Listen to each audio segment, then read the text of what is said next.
जब तुम्हारी प्रार्थनाएं पूरी नहीं होती तब श्री कृष्ण क्या कहते हैं। मनुष्य जब किसी परिस्थिति से गुजरता है तब वह भगवान को पुकारता है। वह प्रार्थना करता है, वह आशा करता है कि उसकी समस्या तुरंत दूर हो जाए। लेकिन कई बार ऐसा नहीं होता। दिन बीत जाते हैं, महीने बीत जाते हैं, कभी कभी वर्षों तक कोई उत्तर दिखाई नहीं देता। तब मनुष्य के मन में एक प्रश्न उठता है, क्या भगवान मेरी सुन नहीं रहे? क्या मेरी प्रार्थनाएं व्यर्थ जा रही हैं? क्या भगवान ने मुझे छोड़ दिया है? यह वह क्षण होता है जहां बहुत से लोग विश्वास खो देते हैं। लेकिन भगवत गीता हमें एक अलग दृष्टि देती है। श्री कृष्ण कहते हैं कि ईश्वर कभी भी अपने भक्त की उपेक्षा नहीं करते।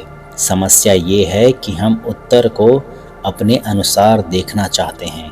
हम चाहते हैं कि भगवान वही करे जो हम चाहते हैं, लेकिन ईश्वर केवल हमारी इच्छा नहीं देखते, वे हमारे जीवन का संपूर्ण मार्ग देखते हैं।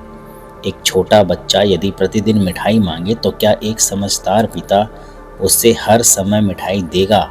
नहीं, क्योंकि पिता जानता है कि चीज़ बच्चे को अच्छी लग रही है। क्योंकि पिता जानता है कि जो चीज़ बच्चे को अच्छी लग रही है वह उसके स्वास्थ्य के लिए हानिकारक हो सकती है। बच्चा उस समय पिता के निर्णय को नहीं समझता। उसे लगता है कि उसकी बात नहीं सुनी जा रही, लेकिन वास्तव में पिता उसकी भलाई के लिए ही निर्णय ले रहा होता है।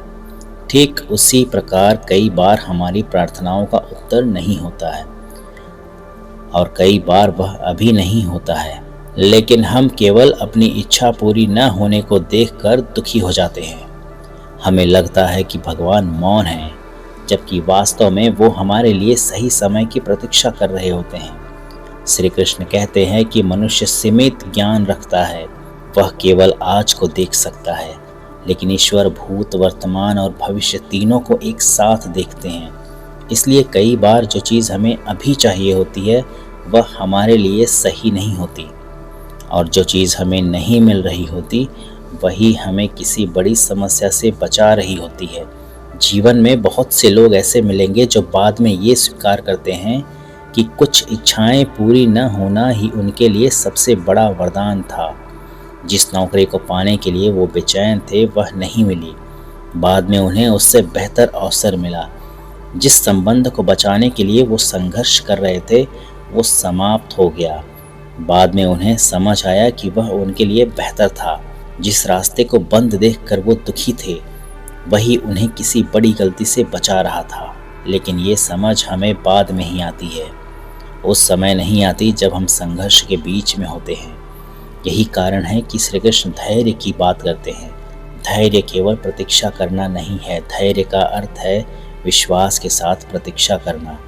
बहुत से लोग प्रतीक्षा तो करते हैं, लेकिन उनके मन में लगातार भय और संदेह चलता रहता है। वे बाहर से शांत दिखाई देते हैं, लेकिन भीतर से टूट रहे होते हैं। सच्चा धैर्य तब होता है जब मनुष्य कठिन समय में भी विश्वास बनाए रखता है, जब उसे परिणाम दिखाई नहीं देता फिर भी वह अपना कर्म करता रहता है, जब उसे उत्तर नहीं मिलता फिर भी वह अपना विश्वास नहीं छोड़ता। कुरुक्षेत्र में अर्जुन को भी तुरंत सब कुछ समझ नहीं आया था, लेकिन उन्होंने श्री कृष्ण पर विश्वास किया। उन्होंने हर बात का प्रमाण मांगकर समय नष्ट नहीं किया।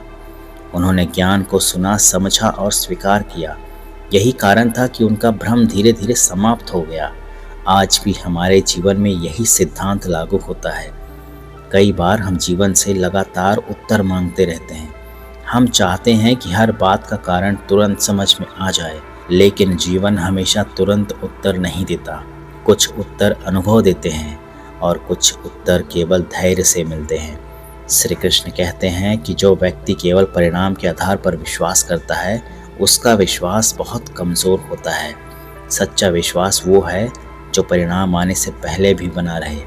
जब सब कुछ अच्छा चल रहा हो तब विश्वास रखना आसान है, लेकिन जब परिस्थितियां विपरीत हो और तब भी विश्वास बना रहे वही वास्तविक श्रद्धा है। यही श्रद्धा मनुष्य को टूटने नहीं देती। यही श्रद्धा उसे अंधकार में भी आगे बढ़ने की शक्ति देती है। यही श्रद्धा उसे याद दिलाती है कि घटना के पीछे कोई उद्देश्य है। कभी कभी ईश्वर हमारी प्रार्थनाओं का उत्तर उस रूप में नहीं देते जिसकी हमने कल्पना की होती है। वे हमें वह नहीं देते जो हम मांगते हैं, वे हमें वह देते हैं जिसकी हमें वास्तव में आवश्यकता होती है, और इन दोनों बातों में बहुत बड़ा अंतर है। मनुष्य इच्छा से चलता है, ईश्वर आवश्यकता को देखते हैं। मनुष्य तात्कालिक सुख चाहता है, ईश्वर दीर्घकालिक कल्याण देखते हैं। मनुष्य वर्तमान समस्या से छुटकारा चाहता है, ईश्वर उसे उतना मजबूत बनाना चाहते हैं कि वह भविष्य की बड़ी चुनौतियों का भी सामना कर सके। इसलिए जब प्रार्थना का उत्तर देर से मिले तो निराश मत हो। जब परिस्थितियां वैसी न हो जैसी तुम चाहते हो तो विश्वास मत खो। जब तुम्हें लगे कि भगवान मौन है, तब यह मत समझो कि वे अनुपस्थित हैं, क्योंकि मौन का अर्थ अनुपस्थिति नहीं होता।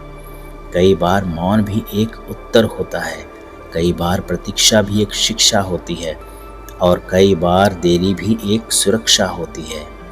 श्री कृष्ण का संदेश है कि अपना कर्म करते रहो, अपने हृदय को विश्वास से भर रखो, और यह समझो कि ईश्वर तुम्हारी हर प्रार्थना सुनते हैं, लेकिन वे उसका उत्तर उसी प्रकार देते हैं जो तुम्हारे वास्तविक कल्याण के लिए सबसे उचित हो। इसलिए यदि आज तुम्हारी कोई प्रार्थना पूरी नहीं होती है तो उसे अपने जीवन की हार मत समझो। हो सकता है कि ईश्वर तुम्हारे लिए कुछ बड़ा तैयार कर रहे हो सकता है कि अभी समय सही न हो, और हो सकता है कि भविष्य में तुम स्वयं यह कहो, भगवान ने मुझे वो नहीं दिया जो मैं चाहता था, लेकिन उन्होंने मुझे वो दिया जिसकी मुझे सचमुच ज़रूरत थी। मनुष्य के जीवन में कुछ ऐसे क्षण आते हैं जब उसे लगता है कि उसके साथ न्याय नहीं हुआ। उसने ईमानदारी से काम किया, फिर भी सफलता किसी और को मिल गई। उसने लोगों का भला किया, फिर भी बदले में उसे दुख मिला। उसने किसी का बुरा नहीं चाहा, फिर भी उसे संघर्षों का सामना करना पड़ा। मनुष्य के जीवन में कुछ ऐसे क्षण आते हैं जब उसे लगता है कि उसके साथ न्याय नहीं हुआ। उसने ईमानदारी से काम किया, फिर भी सफलता किसी और को मिल गई। उसने लोगों का भला किया, फिर भी बदले में उसे दुख मिला। उसने किसी का बुरा नहीं चाहा, फिर भी उसे संघर्षों का सामना करना पड़ा। ऐसे समय में मन के भीतर एक पीड़ा जन्म लेती है। मनुष्य सोचने लगता है कि आखिर उसके साथ ही ऐसा क्यों हुआ। उसे लगता है कि दुनिया निष्पक्ष नहीं है। उसे लगता है कि भगवान उसकी परीक्षा कुछ ज़्यादा ही ले रहे हैं। लेकिन भगवद गीता में श्री कृष्ण इस विषय पर एक बहुत गहरी शिक्षा देते हैं। वे बताते हैं कि जीवन को केवल एक घटना या एक समय के आधार पर नहीं समझा जा सकता। मनुष्य अक्सर वर्तमान को देखकर निर्णय करता है, लेकिन जीवन की कहानी केवल वर्तमान तक सीमित नहीं होती। कई बार जो हमें अन्याय दिखाई देता है वह वास्तविक में किसी बड़े संतुलन का हिस्सा होता है। कुरुक्षेत्र में भी ऐसा ही था। यदि केवल वर्तमान परिस्थिति को देखा जाए तो ऐसा लग सकता था कि पांडवों के साथ अन्याय हुआ। उन्हें वनवास मिला, उन्हें अपमान सहना पड़ा, उन्हें अनेक कष्टों से गुजरना पड़ा। दूसरी ओर कौरवों के पास शक्ति थी, संपत्ति थी और राजसत्ता थी। यदि कोई उस समय केवल बाहरी परिस्थितियों को देखता तो यही कहता कि संसार में न्याय नहीं है। लेकिन श्री कृष्ण जानते थे कि समय का चक्र अभी पूरा नहीं हुआ है। वो जानते थे कि सत्य को देर लग सकती है, लेकिन अंत उसकी विजय होती है। यही कारण है कि वे अर्जुन को धैर्य और धर्म के मार्ग पर बने रहने की प्रेरणा देते थे। आज भी जीवन में ऐसा कई बार होता है। कोई व्यक्ति गलत तरीके से आगे बढ़ जाता है, कोई छल करके लाभ प्राप्त करता है, कोई मेहनत करके बिना सम्मान पा लेता है, कोई मेहनत किए बिना सम्मान पा लेता है, और यह देखकर ईमानदार व्यक्ति के मन में पीड़ा उत्पन्न होती है। लेकिन श्री कृष्ण कहते हैं कि दूसरों की यात्रा को देखकर अपने मार्ग से विचलित मत हो, क्योंकि हर व्यक्ति अपने कर्मों का फल प्राप्त करता है। यह आवश्यक नहीं कि वह फल तुरंत दिखाई दे। कई बार समय लगता है, लेकिन प्रकृति का नियम कभी गलत नहीं होता। मनुष्य की समस्या ये है कि वह तुलना करने लगता है। वह अपने जीवन को दूसरे के जीवन से नापने लगता है, और यहीं से दुख शुरू होता है। ईश्वर कहते हैं कि तुलना मन की शांति को नष्ट कर देती है, क्योंकि जब तुम दूसरे को देखोगे तो हमेशा कोई न कोई तुमसे आगे दिखाई देगा, और यदि तुम केवल इसी आधार पर अपने सुख का निर्णय करोगे तो कभी संतुष्ट नहीं रह पाओगे। सच्ची शांति तब आती है जब मनुष्य अपने कर्तव्य पर ध्यान देता है, जब वह सोचने के बजाय कि दूसरे क्या पा रहे हैं, यह सोचता है कि उसे क्या करना चाहिए। अर्जुन को भी यही शिक्षा मिली थी। यदि वे केवल ये सोचते रहते हैं कि परिस्थितियाँ उनके विरुद्ध क्यों हैं, तो वे कभी आगे नहीं बढ़ते। लेकिन श्री कृष्ण ने उनका ध्यान शिकायत से हटाकर कर्तव्य की ओर लगाया। उन्होंने उन्हें बताया कि परिस्थितियाँ पर नहीं, अपने कर्मों पर ध्यान दो, क्योंकि परिस्थितियाँ हमेशा तुम्हारे नियंत्रण में नहीं होती, लेकिन तुम्हारे कर्म तुम्हारे साथ होते हैं। यह शिक्षा आज भी उतनी ही महत्वपूर्ण है। जब तुम्हारे साथ कुछ गलत हो जाए तब स्वयं को पीड़ित मानकर बैठ मत जाओ।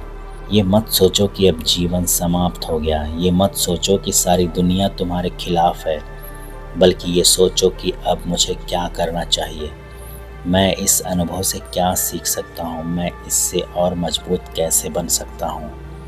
श्री कृष्ण हमें सिखाते हैं कि कठिन अनुभव भी शिक्षक होते हैं। वे हमें परिपक्व बनाते हैं, वे हमें लोगों को समझना सिखाते हैं, वे हमें स्वयं की शक्ति का एहसास कराते हैं। यदि जीवन में कभी कोई धोखा न मिले तो शायद हम लोगों को पहचानना न सीखें। यदि कभी कोई संघर्ष न हो तो शायद हम अपने साहस को न जान पाएं। इसीलिए हर कठिन अनुभव में कोई न कोई शिक्षा छुपी होती है, और जो व्यक्ति उस शिक्षा को समझ लेता है वो आगे बढ़ जाता है। लेकिन जो केवल शिकायत करता रहता है वह उसी दर्द में फंसा रहता है। श्री कृष्ण का संदेश है कि अपने मन को कटुता से मत भरने दो। जब किसी ने तुम्हारे साथ गलत किया हो तब क्रोध आना स्वाभाविक है, लेकिन उस क्रोध को अपने भीतर स्थायी मत बनने दो, क्योंकि सबसे अधिक नुकसान उसी व्यक्ति का होता है जो क्रोध को पकड़े रहता है। क्रोध धीरे धीरे मन की शांति को खा जाता है, वह निर्णय लेने की क्षमता को कमजोर कर देता है, वह वर्तमान की खुशियों को भी नष्ट कर देता है। इसलिए श्री कृष्ण क्षमा की शिक्षा भी देते हैं। क्षमा का अर्थ यह नहीं कि गलत को सही मान लिया जाए। क्षमा का अर्थ है स्वयं को उस बोझ से मुक्त कर लेना जो तुम्हें भीतर से तोड़ रहा है।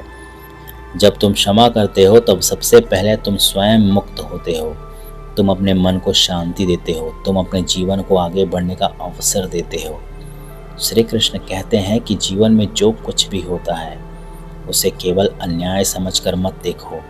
कई बार वही घटना तुम्हें नई दिशा देने आती है, कई बार वही दर्द तुम्हें मजबूत बनाने आता है, कई बार वही संघर्ष तुम्हें उस ऊंचाई तक पहुंचाता है जहां तुम बिना संघर्ष के कभी पहुंच नहीं पाते। इसलिए यदि आज तुम्हें लगता है कि तुम्हारे साथ अन्याय हुआ तो निराश मत हो, अपने मार्ग से मत भटको, अपने सिद्धांतों को मत छोड़ो, अपनी अच्छाई को मत त्यागो, क्योंकि किसी और की गलती के कारण स्वयं गलत बन जाना सबसे बड़ी हार होती है। अपने कर्म को श्रेष्ठ बनाए रखो, अपने मन को शांत बनाए रखो और विश्वास रखो कि समय सब कुछ स्पष्ट कर देता है। जो आज अन्याय दिखाई दे रहा है, संभव है कि कल वही तुम्हारे जीवन की सबसे महत्वपूर्ण सीख साबित होगी, और तब तुम्हें समझ आएगा कि श्री कृष्ण क्यों कहते हैं कि हर घटना के पीछे कोई न कोई उद्देश्य छिपा होता है।